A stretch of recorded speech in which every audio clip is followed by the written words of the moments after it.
Hola, bienvenidos a Esquina Literaria. Soy Yolanda Miranda y les estoy compartiendo la lectura de este libro, Perfiles Criminales, de Vicente Garrido. Estamos leyendo el capítulo número 5 que se llama Psicópatas Sexuales y el día de hoy vamos a leer Psicópatas Sexuales.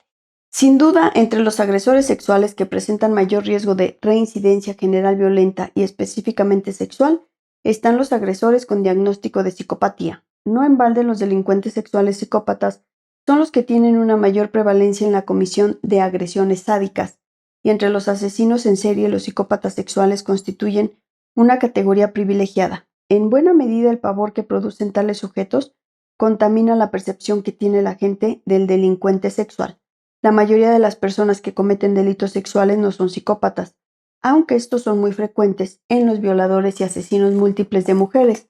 En la historia de la criminología, Ken Bianchi es un ejemplo señero de las dificultades que se presentan a la policía y el peligro para la sociedad que encierra un sujeto así. Ken Bianchi. Jack Levin es uno de los autores más reconocidos en la criminología de los asesinos en serie. En uno de sus libros relata cómo contactó con Ken Bianchi en 1987 en la prisión Walla Walla. Se mostró dispuesto a hablar, pero solo adoptando el punto de vista del plural de la tercera persona. Los asesinos piensan que. En el comienzo de su carrera homicida, Bianchi y Buono se limitaban a estrangular a sus víctimas, pero con el tiempo desarrollaron una mayor inclinación hacia el sadismo. La estrangulación ya no era suficiente. Entonces comenzaron a atar a sus víctimas a una silla en el negocio de tapicería que pertenecía a Buono, realizando actos de crueldad inenarrable, tales como electrocutarlas e inyectarles líquido limpiador en sus venas para provocarles convulsiones. Todo eso provocaba risas nerviosas en los asesinos ante un escenario que finalmente terminaba con la muerte de la víctima por estrangulamiento y el abandono del cadáver en las colinas de Los Ángeles. Historia criminal.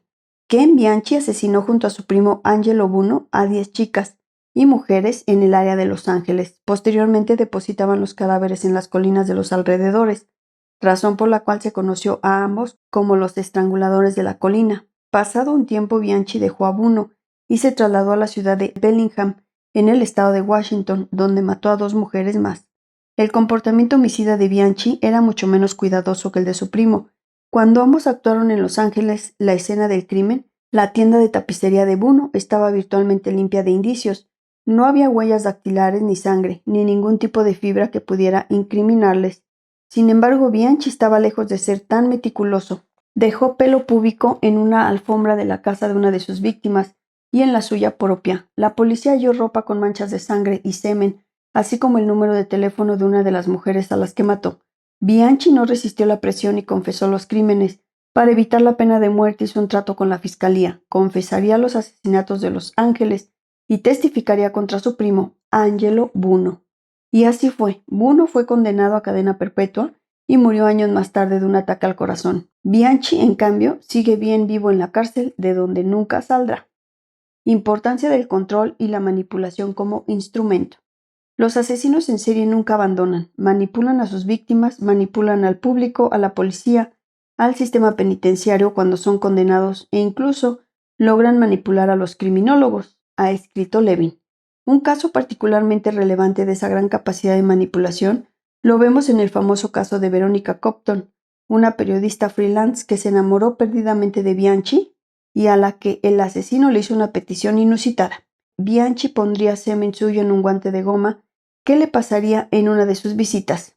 Ella, ya en la calle con el guante, debería encontrar a una mujer y asesinarla con el método que empleaba él. Después dejaría semen en la escena del crimen para dar a entender a la policía que el crimen tenía una finalidad sexual. Bianchi no podía preocuparse de que se pudiera descubrir que el semen era suyo, ya que en aquellos años no se había desarrollado todavía la tecnología del ADN. Con ese crimen amañado, Bianchi esperaba que la policía pensara que él era inocente, ya que el asesino seguía todavía matando y él estaba en la cárcel. Por increíble que parezca, Compton cumplió los deseos de su novio, pero afortunadamente fracasó en su propósito de asesinar a la joven seleccionada, una camarera de 26 años. Compton fue posteriormente procesada y condenada por intento de asesinato.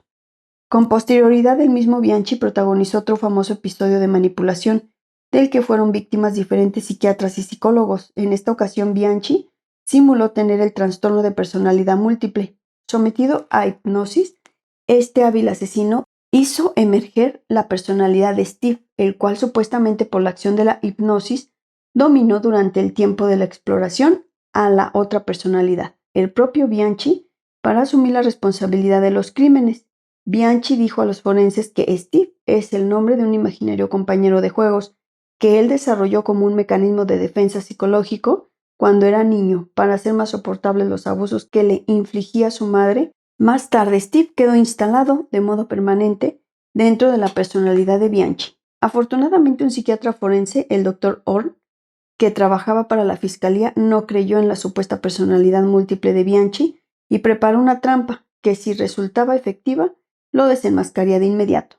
Orr le dijo a Bianchi en uno de sus encuentros que era muy raro encontrar casos de personalidad múltiple en los que solo existe una nueva personalidad, en su caso sería la de Steve, y que lo habitual era que surgieran al menos dos.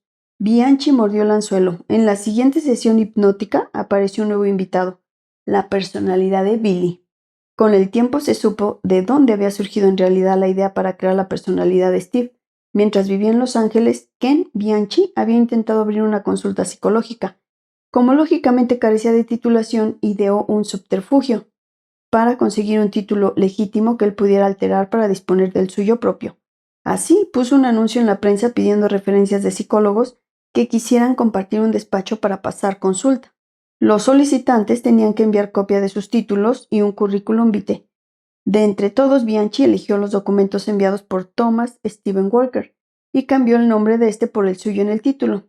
Bianchi envió su nuevo currículum optando a varios puestos, pero no fue admitido. Los asesinos en serie saben cómo jugar este juego, escribe Levin. Son maestros a la hora de presentarse ante los demás, de forma que logran conseguir el efecto que desean y ser de este modo aceptados. De forma general, actúan más como víctimas que como villanos. Sujetos peligrosos. Los psicópatas son responsables de una cantidad desproporcionada de crímenes, actos violentos y conductas que causan ansiedad y un profundo malestar social, lo que ha llevado a afirmar a muchos autores que con respecto a la persistencia, frecuencia y gravedad de los hechos cometidos, los psicópatas varones constituyen los sujetos más violentos de los que se tiene noticia. Robert Hare, el mayor experto en psicopatía del mundo, al caracterizar al psicópata escribe lo siguiente: he descrito al psicópata como un depredador de su propia especie que emplea el encanto personal, la manipulación, la intimidación y la violencia para controlar a los demás y para satisfacer sus propias necesidades egoístas. Al faltarle la conciencia y los sentimientos que le relacionan con los demás, tiene la libertad de apropiarse de lo que desea y de hacer su voluntad, sin reparar en los medios y sin sentir el menor atisbo de culpa o de arrepentimiento. En la actualidad existen dos sistemas de diagnóstico de la psicopatía. El primero es el del DSM-4 o Manual Estadístico y Descriptivo de los Trastornos Mentales, publicado por la American Psychiatry Association en 1994, que incluye a los psicópatas en la categoría de trastorno antisocial de la personalidad, o mejor dicho, hace sinónimo este diagnóstico con el de psicopatía. En el cuadro 14 se exponen los criterios diagnósticos del trastorno antisocial de la personalidad. Hale plantea la crítica de que los criterios de diagnóstico del TAP identifican en realidad a los sujetos que son delincuentes persistentes, la mayoría de los cuales no son psicópatas. De este modo, los sujetos con una personalidad antisocial no tienen por qué ser necesariamente psicópatas. Ser un psicópata implica un plus, algo más que el ser un delincuente habitual. Cuando Robert Hare publica en Psychopathic Check Lists Revised, escala revisada de valoración de la psicopatía o PCL, se ajusta a la esencia del trastorno de personalidad, definido de modo clásico por Cleckley en su obra La máscara de la cordura, y con ello parece describir a una persona que es algo más y diferente de lo que aparece en el DSM-4 y su diagnóstico de personalidad antisocial. Cuadro 14. Diagnóstico del trastorno antisocial de la personalidad, TAP. TAP según el DSM-4. A. Un patrón general de desprecio y violación de los derechos de los demás que se presenta desde la edad de 15 años, como lo indican tres o más de los siguientes ítems. 1. Fracaso para adaptarse a las normas sociales en lo que respecta al comportamiento legal, como lo indica el perpetrar repetidamente actos que son motivo de detención. 2. Deshonestidad, indicada por mentir repetidamente, utilizar un alias, estafar a otros para obtener un beneficio personal o por placer. 3. Impulsividad o incapacidad para planificar el futuro. 4. Irritabilidad y agresividad, indicadas por peleas físicas repetidas o agresiones. 5. Despreocupación imprudente por su seguridad o la de los demás. 6. Irresponsabilidad persistente, indicada por la incapacidad de mantener un trabajo con constancia o de hacerse cargo de obligaciones económicas. 7. Falta de remordimientos, como lo indica la indiferencia o la justificación del haber dañado, maltratado o robado a otros. B. El sujeto tiene al menos 18 años. C. Existen pruebas de un trastorno disocial que comienza antes de los 15 años de edad.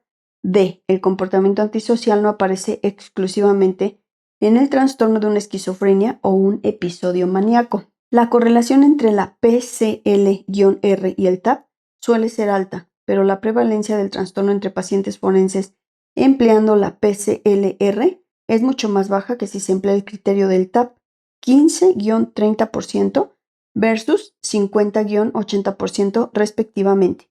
De ahí la crítica en el sentido de que el TAP es una categoría que describe poco más que la delincuencia general, persistente y grave. En el cuadro 15 figuran los ítems de la PCL-R con dos factores. El factor 1 mide los aspectos de la personalidad clásica del psicópata: encanto superficial, sin remordimientos, manipulador, emocionalmente insensible. Mide elementos del mundo emocional e interpersonal del sujeto. El factor 2 mide la conducta antisocial y la impulsividad, y es la que correlaciona sobre todo con el TAP. Por eso la escuela de Robert Hare se queja de que llamar psicópata al diagnosticado de un TAP es inadecuado, porque la mayoría de los que tienen este diagnóstico de trastorno antisocial de la personalidad no son psicópatas, simplemente son delincuentes reincidentes o crónicos. Además, una de las características muy comunes entre los psicópatas es la búsqueda de sensaciones, rasgo de personalidad que se define por la necesidad de experimentar sensaciones y experiencias variadas, novedosas y complejas, y la predisposición para aventurarse en situaciones que suponen un riesgo para la integridad física y para el mantenimiento de relaciones satisfactorias con los demás. Hay una importante investigación que señala que la PCL-R es un instrumento eficaz en la predicción de la reincidencia general y violenta, y no solo en delincuentes encarcelados, sino también en pacientes internados en hospitales psiquiátricos, judiciales y civiles. Los delincuentes sexuales son una población reacia al tratamiento, pero los psicópatas sexuales tienen una mayor probabilidad de reincidir antes y en mayor frecuencia. Los estudios más recientes señalan que los pedófilos con alta psicopatía y baja inteligencia presentan un riesgo mayor de reincidencia, algo que puede ser predicho de modo significativo por la PCL-R. Por otra parte, un elemento que ilustra la importancia de detectar la psicopatía en los delincuentes sexuales es que los delincuentes psicópatas son capaces de mostrar una violencia tanto reactiva o impulsiva como premeditada o controlada, lo que sin duda acarrea mayores riesgos y posibilidades con respecto a la capacidad de llevar a cabo la agresión. Así pues, de lo anterior se desprende que la personalidad antisocial, tal y como es evaluada por la PCL-R, es un valioso indicador de la reincidencia sexual, pero no si el diagnóstico se realiza mediante el TAP, tal como es evaluado por el DSM-4. Esto tiene importantes implicaciones forenses. Los peritos deberían especificar si cuando emplean el término de psicópata, este obedece a un diagnóstico realizado mediante los criterios del TAP o por el contrario se ha realizado mediante la PCL-R. Cuadro 15. Los ítems de la PCL-R de Robert Hare, 1991. Factor 1. Encanto superficial y locuacidad.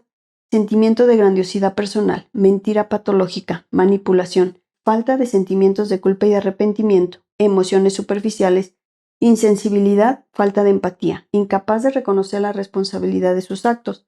Factor 2. Búsqueda de sensaciones, estilo de vida parásito, falta de autocontrol, problemas de conducta precoces, sin metas realistas, impulsividad, irresponsabilidad, delincuencia juvenil, revocación de la libertad condicional.